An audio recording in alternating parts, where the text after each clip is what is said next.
citoyens du monde libre, nous sommes Anonymous. Laissez-moi vous recueillir, vous réciter un petit recueil que nous avons retrouvé dans les méandres infernaux du paradis et les cieux paradisiaques de l'enfer. Tout d'abord, laissez-moi prendre plaisir à vous choquer. Oui, vous, pauvres petits mortels, pauvres petits humains dont le niveau de conscience ne leur permet guère de voir qu'un monde bidimensionnel de dualité.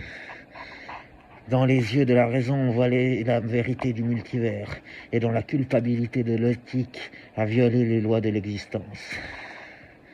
Laissez-moi vous emmener jusqu'au tréfonds de l'enfer. Abandonne tout espoir, toi qui entres en ces lieux.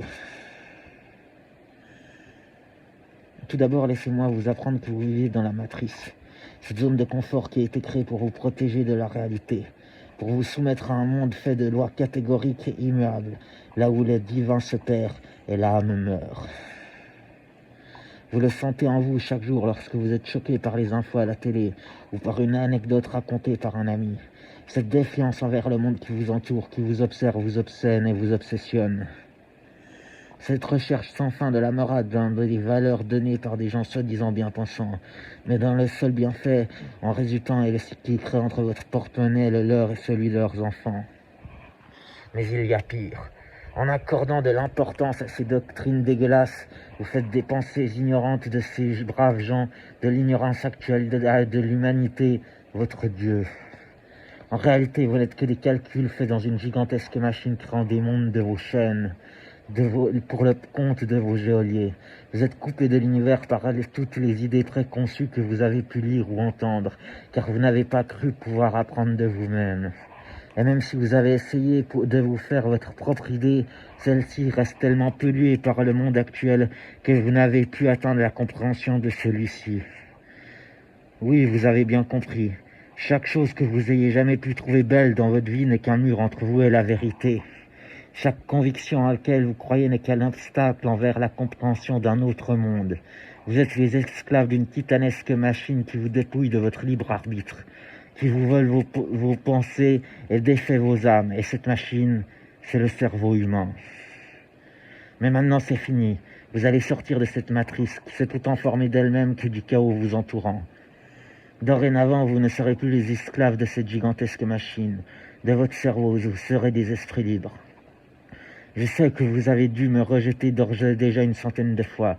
Votre conscience crie au secours en invoquant toutes les forces du bien auxquelles il a accès. Mais à un niveau plus élevé, votre âme me hurle de continuer. Ainsi, laissez-moi vous présenter les tréfonds infernaux du paradis.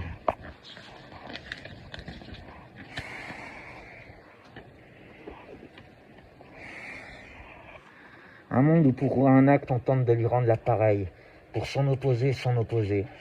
Un monde où pour un geste d'amour on rend de la bienfaisance, où pour une expression de haine on tend vers la vengeance. Là où chaque acte de tendresse est reconnu comme une bonne intention, là où insulter quelqu'un une offense. Imaginez tout un peuple se délectant de ses propres bonnes actions personnelles ou altruistes, là où offrir des fleurs reviendrait à une déclaration d'amour, un coup de couteau une déclaration de guerre. Là où relever un homme à terre serait honorable, le frapper serait malveillant. Là où être fidèle à quelqu'un dans le plan bienfaisant consistant à rendre heureux autant que possible le plus de personnes possible serait le travail de toute une vie qui finirait achevée et qui finirait donc en un honneur qui mérite un nom gravé dans l'histoire autant pour l'un que pour l'autre. N'essayez surtout pas de leur accorder haine et pardon. Ils ne comprendraient pas. Ils s'en sentiraient offensés et tenteraient de vous répondre par la même. Mais ils en seraient bien incapables. Ce qui s'ensuivrait serait indéniablement chaotique et douloureux pour les deux parties.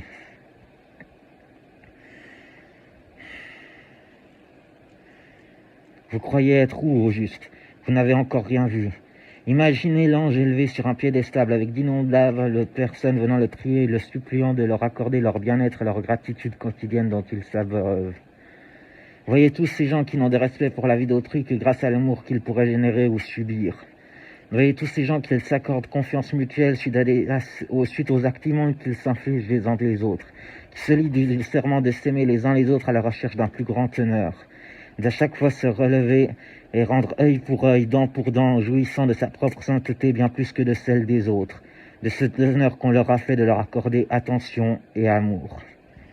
Vous comprenez maintenant, quand vous embrassez tendrement votre femme, votre reflet miroir gifle violemment la sienne. Quand vous donnez quelque soin à un mendiant, votre reflet miroir vole dans l'espoir de causer le plus de troubles possible. Ainsi, la haine et l'amour fonctionnent de la même manière. Un acte attirant selon les circonstances, une réponse qui tend vers la similitude. Bien évidemment, le monde n'est pas aussi simple, et bien d'autres facteurs entrent en compte, comme le fait que l'acte doit être compris et pour qu'une réponse soit similaire, ou le fait que la personne à qui vous ayez offert une belle attention ne savait pas être un parfait enculé qui aurait plus sa place dans l'autre monde. L'incompréhension, nous y reviendrons, souvent. Ainsi, pour moi, la haine et l'amour sont une seule et même chose bien ordonnée, qui tendra vers une option ou l'autre de la même manière pour l'un que pour l'autre. Mais ne vous inquiétez pas, tout ceci se passe dans un autre monde. Car il en est ainsi de l'ordre des univers où vous ne croiserez jamais votre reflet miroir. Enfin si, vous venez de le faire peut-être.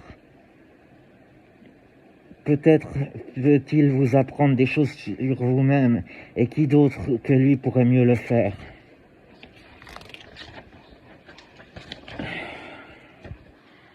Vous êtes un peu perdu? Vous pensez sûrement qu'en plus d'être fou, je suis l'incarnation du mal? Laissez-moi m'expliquer. Au moment où vous pouvez avoir l'amour et la haine comme un même concept lié, alors vous ne souffrirez plus de la haine d'autrui, jusqu'à un certain niveau selon votre compréhension. En fait, toutes ces fois où on vous a insulté, frappé, trahi sont devenues des offrandes que l'on vous a fait. Réfléchissez. Ces personnes ne méritent pas votre respect.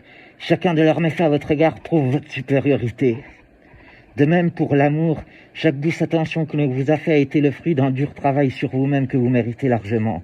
Chacune des personnes auxquelles vous êtes liés ne sont pas là par hasard. Si vos amis sont vos amis, c'est car il y a respect et fraternité. C'est car vous défendez des valeurs. Si vos ennemis sont vos ennemis, c'est car il y a mépris. Et pour les meilleurs d'entre vous, vos ennemis seront sans aucune éthique, tandis que vous défendrez corps et âme et vos convictions. Quant à ceux d'entre vous qui n'ont aucune morale, ils décriront la vérité, se maudissant eux-mêmes jusqu'à l'acceptation de leurs erreurs au minimum.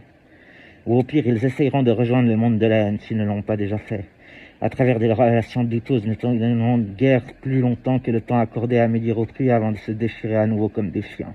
Mais plus pas d'excuses à tous les chiens que j'ai connus. Et bien évidemment, le monde est plus compliqué que cela.